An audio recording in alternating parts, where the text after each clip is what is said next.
Welcome to the Trust and Believe NOMADCAST, a podcast that talks about mental health, life lessons, unbridled motivation, and unique storytelling. Here is your host, retired Army Master Sergeant, Mr. Anderson. Thank you for tuning in to episode 70 of the Trust and Believe NOMADCAST here on a Thursday. Gym Shoe Story on a Thursday, on the 10th of February, 2022. Again, thank you guys for hanging out with me, appreciating your ears and appreciating your eyes as well. Thank you for tuning in today. Hey, got a great show lined up today, but again, before we get started with anything, let's take care of them housekeeping notes. The website below, tnbnomadcast.buzzsprout.com, always and will continue to serve as your one-stop shop for all NOMADCAST needs. For my audio folks, Apple, Spotify, Google, iHeart, to name a few. All your favorite podcast platforms, we on there. Also, you can listen to the audio version of the NOMADCAST embedded on the site as well. For the social media side of the house, you can connect with me on LinkedIn. You can follow me on Instagram. You can follow me on TikTok. And of course, on YouTube. YouTube, the tube is you. If you like what you hear, like what you see, go ahead and click that subscribe button now. And also click that bell icon button now. Now you're notified. You will be notified of all the latest and greatest as it relates to the Trust and Believe NOMADCAST. Again, I definitely appreciate you guys tuning in. Appreciate it. Let's get these likes up. Let's get these subscribes up. And all that does is helps sustain the channel, right? Continue to push out content every day. Well, Monday, Tuesdays, Thursday, Fridays. Also, a big announcement coming up. Well, I'll save that. Hey, so again, we talked about, got a great show today. Today is Gym Shoe Stories on a Thursday. Today, I'm going to continue. I'm going to conduct a somewhat deep dive into Puma. If everyone's familiar with the brand Puma, basketball shoes, tennis shoes, chilling court shoes, all the et cetera. The brand has been out forever. So I'm going to pit a pair of Pumas together, a pair of high top Pumas, basketball Pumas, and kind of give a backstory and provide 4 ways how the basketball brand invented itself, because it was dormant for a while. So I'm talking about how Puma basketball reinvented itself in 4 ways I think it reinvented itself. So stay tuned, stay locked. See y'all next on the Gym Shoe Stories on a Thursday. Trust and believe. Hey everybody, welcome back to Gym Shoe Stories on a Thursday here on the 10th of February, 2022. I was about to say 2010. Lord, what was in those waffles I ate this morning thinking it's 2010? Anyway, so February 10th, 2022. All right. So like I stated in the intro, in the / opening remarks, I'm going to provide 4 ways, in my opinion, in my humble opinion, I believe how Puma reinvented itself as it relates to basketball culture, as it relates to basketball shoes, and everything associated with that. Again, we'll talk about the Puma Sky LX and also the Puma Sky Dreamer. And before I even get started with anything, let's go ahead and talk about the 2 shoes that I will be conducting this deep dive with as it relates to my personal opinion on how Puma reinvented itself. So we go ahead and get started here. I'm going to bring up 2 shoes. I have the Puma Sky LX. Originally, this shoe came out. This is an old school shoe. This is like from the 1980s. And if you remember, if you go back to episode 44 on the 16th of December, I provided a sneaker story on this shoe, a gym shoe story on this shoe regarding how the kids was making fun of me back in the mid 80s because I told everyone I was going to buy some Jordans, and I ended up not getting the Jordans. I ended up wearing a Puma like these, but it had the numbers 3200 in the back, and kids is making fun, blah, blah, blah, blah, blah, so on and so forth. So if you want to reference that sneaker story I told about this shoe, it's episode 44, December 16th, 2021, episode 44. All right, so again, we're going to go ahead and get started. I'm going to talk about not so much give my personal history on the shoe, because like I explained in that episode, but talk about this shoe and the shoe that it birthed it, right? The next generation of this shoe. And it's going to be consistent with what I'm talking about as how as Puma reinvented itself in basketball terms. Again, just a quick snapshot of the shoe again. Comes with a strap. You got this nice suede, almost suede velvet material with the Puma logo, right? The Def Jam edition, which is, you know, in association with Def Jam Records. That's the Def Jam logo back there. As you again see the side profile of this Puma Sky LX. Again, like I stated in episode 44, the Puma Sky LX is a phenomenal shoe. And you may ask yourself, dude, you say that to all the shoes. I only review shoes I either have a sneaker story with or I enjoy. So if I don't buy them, I don't consider them phenomenal, right? Well, some shoes. But again, look at that. The toe box, old school toe box. Again, for all the new school cats, right? And you so-called new school sneaker heads, in order to prevent any creases in your toe box, to decrease the crease, place a sock inside of here and that'll flatten everything out, right? And don't curl your toes or bend them when you walking. See here, got the old school hook to it and the padded. All this is padded. Now, Ralph Sampson, as you see in the picture here, Ralph Sampson wore a version of these back in the 80s. Ralph Sampson, you know, he played for the Houston Rockets, had knee issues, and, you know, his career was cut short. But back to this shoe, again, a phenomenal shoe. Got the burgundy bottom. This shoe is cold. Now I'm going to bring up the next version of this shoe. Now you can see the difference here. I'll leave some of this up here. But look at this. Now you could tell the difference in these shoes. Ray Charles and Stevie Wonder can see, right? Now I'll put them side to side in a minute. But look at the Puma logo. Now you can see like the holes, the air holes inside the Puma. Again, it comes with a strap as well. The tongue, the Puma logo. In the back, though, you see has the Puma logo and the Sky. These are the Sky Moderns. These are the Sky LXs. These came out in the late, like 2010s, so on. Yeah, about 2010s. But these originally from the 80s, as per my sneaker story from episode 44. Now, this is the modern version. Now, you see it, they had this thing going on back here. I haven't wore these shoes yet, so I don't know how they feel. But they had this little thing going on back here, and I'm assuming it's for, you know, just, again, heel support. It can support the Achilles, can support the back foot as well, right? And again, these shoes are strictly made for basketball, but you could chill in them, right? Got the white bottom with the Puma logo. I like this here with the strings here. I like how they got this little hook for that additional support on your foot as well, right? Toe box. Mesh toe box. Got like a rubber tip to it for your sole. Not for your sole, for your foot. Let's see here. I really like this shoe. I need to wear it. I like the padding on this one, but the padding on the old school one feels a little bit better. Soft material right up in here. I like this here. It's almost like a velvet suede, right? And got the air holes in here as well. Again, I probably wear this shoe probably in the summertime. But it's a tough looking shoe. It looks tough. Now, again, let me put them together. You could tell the difference. Both of these are Puma Skies. Puma Sky XL, a reintroduced version in the 2010s. But this is an old school 80s Puma. This version is a modern era Puma. A modern era version of the Sky. Sky LX, Def Jam Edition, Puma Sky Modern. Again, you could say this is the father and this is the son, right?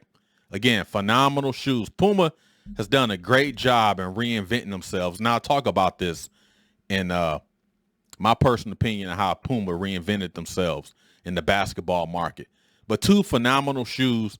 Got an old school and you have the modern version. Again, Puma Sky LX, Puma Sky Modern. Phenomenal shoes. So let's go ahead and get started with the reasons why I feel Puma has reinvented themselves. Number one, reboot the brand. Puma knew they were dormant for so many years. As you can see here, a picture with Vince Carter. This was the last time Puma was relevant in the basketball market, right? And now you look at Puma, everyone is wearing Puma. Rihanna's wearing Puma. All these basketball players, and I go down the list with those, everyone now is wearing Pumas. Pumas is considered a cool shoe, right? They rebooted the brand. How can we, get ourselves aligned with greatness in modern technology? How can we do those things to be the spearhead of sneaker greatness? We're competing against Nike. We're competing against, I'm saying we like I'm a part of them, but they're competing against Nike, competing against Adidas, competing against Jordan, competing against New Balance. You're competing against all these sneaker brands in a genre where you was dormant for so many years. And I remember when they started bringing these Puma basketball shoes out, people were questioning, well, we don't want these clunky Pumas. We don't want them. My granddad wore Pumas, and my uncles and my fathers wore Pumas. They was all clunky. They didn't feel great. The leather wasn't forgiving. It was very tough. But the thing about it, I'm glad that Puma started hiring people that were younger, that didn't think old school ways. Now, I'm a fan of the old school. And all of y'all that got to know me, I'm a fan of the old school. But I also understand you need to inject some modern technologies. You need to inject some modern philosophies. You need to inject some modern theories. And more importantly, you need to inject modern people. Who's part of that culture? Who's aligned with the youth, right? The smart versions, right? So that is my opinion on why Puma decided to reboot the brand, because there was a gap. There was something missing in the basketball world. Something was missing in the world of, like me, wear basketball shoes, not to play basketball in them, but to wear them. New Balance will start making basketball shoes. Of course, your Nikes, your Adidas, your Converse, and all these brands. Puma, I guess, felt like, you know what? We can penetrate this market. What is the best way for us to penetrate this market? Let's go ahead and get the Rihannas of the world and all these other folks. But more importantly, to penetrate a basketball market, you have to create a basketball shoe. You have to go old school and figure out what was successful in the old school ways. How can you modernize that shoe? To me, Puma, and we don't have time to go through all the different silhouettes of Pumas, but to me, in my personal opinion, Puma has done a great job in rebooting the brand. Again, that brand was dormant in the 80s. It was high flying. Vince Carter started wearing them in the 90s. They started just going down. And for so many years, people weren't even thinking about Puma as it relates to basketball. So I will tell you, kudos to Puma for doing that, rebooting the brand. Great. All right, number 2, public perception. I talked about it earlier. How did people feel about Puma? If you ask anyone that's my age or older, they will remember the Walt Clyde Fraziers, as you see here. They will remember how Pumas used to look. Pumas, even though it was a phenomenal shoe, Pumas had an old school feel to it. The footwear, the rubbers, the leather was not forgiving at all. Very tough, very hard to pivot. As I'm talking as a basketball player, the leather was not forgiving at all. Very tough, very hard on the heel, and that's why a lot of Pumas became chilling shoes. If I talked about Ralph Sampson, showed the picture of Ralph Sampson. He had issues with his ankles, his legs, his knees, and a lot of experts blamed his basketball shoes. But again, think about it. Basketball shoes from the 80s, I mean, there was like concrete blocks that you was wearing. So the public perception of Puma was like, man, y'all are forgotten. We don't even care about y'all no more. And think about that. All the old school cats like myself and many of you, we grew up with Puma. We knew Puma. But to all these new folks, these new generation of folks, Puma was non-existent. And a lot of times you will find Pumas at discount places. This is before they really rebooted themselves. And Puma was looked at as an off-brand. Oh, man, you wearing Pumas. But you know what? They changed the public perception. We talked about it. New materials, new silhouettes. Hey, let's get some youth. Let's get some of these young folks that's listening to music and some of their favorite artists. Let's go ahead and bring these guys in and align ourselves with the youth. You know, trying to again, like talk about being the spearhead. Being a spearhead, Puma was probably one of the first to really dive into relationships with pop culture, pop stars, because that's the kind of the way of the youth now. When we were growing up, the only way you can penetrate that market, you had to create silhouettes after basketball players. But nowadays, they don't do that. Sneaker brands, clothing brands, etc., they align themselves with pop culture, with movie actors, rappers, singers, pop artists, whoever. And that's how they align themselves, and that's how they grow their brands, which is smart marketing. Don't get me wrong, right? So that's my second reason why I believe Puma reinvented itself, because of public perception, right? Because if you see someone that you like on TV, you wear their clothing products, and you see them wearing Pumas, by and large, if you love that artist, you love that actor, you love that athlete, and they wear the brand Puma, more than likely you're going to associate yourself with the brand as well. Kudos to them. Public perception. All right, my third reason, making a splash. I talked about it. Puma has made a splash in basketball culture. You have a list of people: LaMelo Ball, Deontay Ayton from the Phoenix Suns, Terry Porter of the Charlotte Hornets. So many basketball players have worn Pumas, that continues to wear Pumas. And look at Jay-Z, Rihanna, talked about all these folks, Jalen Rose, all these phenomenal people, young people, older people, are wearing daggone Pumas. They made a splash. It's almost like a piggyback off the second segment. Making a splash, doing the things you need to do to be successful. We talked about that.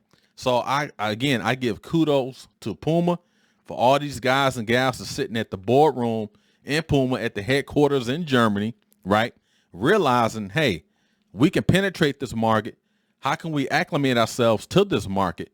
What do we need to do? Let's make a splash. Colors, silhouettes, styles, profiles, all those things you need to do to make sure your brand is on the top. And I don't have the numbers in front of me, but I'm willing to bet Puma is probably in the top 5 right now in terms of sneaker sales, in terms of apparel, so on and so forth. Phenomenal. They made a splash. But I think the key, in my personal opinion, the key for them for making a splash with Puma is aligning themselves with all these multiple NBA players. I mentioned it. LaMelo Ball. You got daggone Terry Porter. You have Terry Porter. You have so many folks. And it's like these names are escaping me, but as you can see on the screen here, so many folks are wearing Puma, making a splash, aligning themselves with greatness, aligning them with people that can be the voice for Puma. You know, if Puma's voice isn't loud, let's align ourselves with Jay-Z, make him a director of marketing, whatever. Jay-Z's voice is loud. Rihanna's voice is loud. The NBA players' voices are loud. So that makes what? Puma's voice loud. I'm telling you, this brand has done some phenomenal things going from old school to new school. And I definitely applaud them on that. All right, last one. Never forget. One thing about Puma that they haven't done, and they've done right versus so many of their competitors, they remain true to who they are. One reason I wanted to show you, the Puma, we used to call it a foot back in the day, but it's also almost like a Puma claw. Look at that Puma claw. Look at that. Even though this is an old school version and this is the modernized version of this shoe, look at it. What remains the same? The Puma font, right? The Puma font's like I'm playing guitar. The Puma font and the Puma stripe. They remain who they are. They never forget their culture. They never forget who they are. They're all about sports. They're all about culture. They're into casual wear. They're into basketball shoes. They never forgot who they are. Again, I continue to look at this brand. Again, look at the tongue here. Puma. Nothing's changed. The old school version. Look at that. Puma. Nothing's changed. This shoe still remains one of the greatest brands of all time. All time. They never forget who they are. Headquartered in Germany. And a fun fact, the guys that started Adidas, the brothers, one of them had a fallout with each other. He went and built a factory across the street from the Adidas factory and came up with Puma.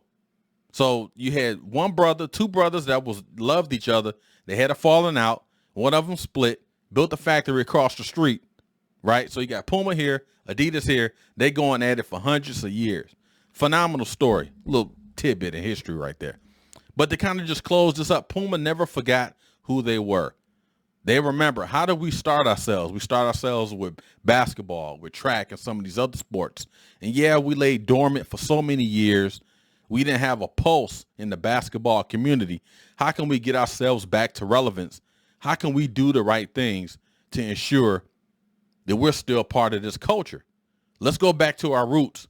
Let's go back to the basketball roots. Let's go back to the old school, but with a modern twist. Puma has never forgot who they were.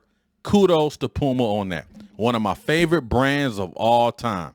Now, there's some discount Pumas that's out there that you'll find at some of these stores. I'm talking more of the high-end Pumas, and these only are 2 silhouettes. So just like any other brand, they have shoes in their discount stores. Puma, to me, is probably in the top 4 when it comes to retro brands and even modernizing themselves to align themselves with the new culture, with the new person that's buying gym shoes, with the new parent that's trying to buy gym shoes for the casual feel, for the chilling out feel, for the basketball feel. You know what I mean? So again, kudos to Puma for rebooting the brand. Kudos to Puma for changing the public perception.